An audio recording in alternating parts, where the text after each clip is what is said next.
Welcome back, guys. This is our Fortuna. I'm here to show the pets how to install your pet for a 2TR engine, Lampusa Prado, haice boss, Fortuna, and so on. First of all, you can see how the birds do. See from the alternator straight down to the power steering pump. See the structure of the belt. You have seen the structure of the belt. See how it goes from the compressor to the pulley to the water pump. See how it goes.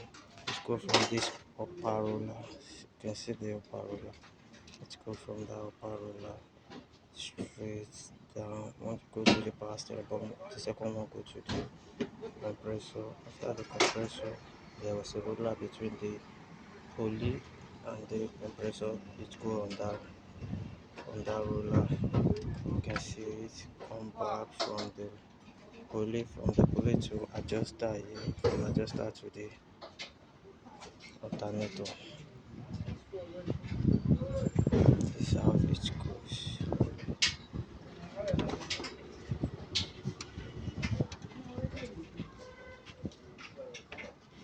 Don't mind this one. I've never tightened my fan. That's how this one goes. You can see.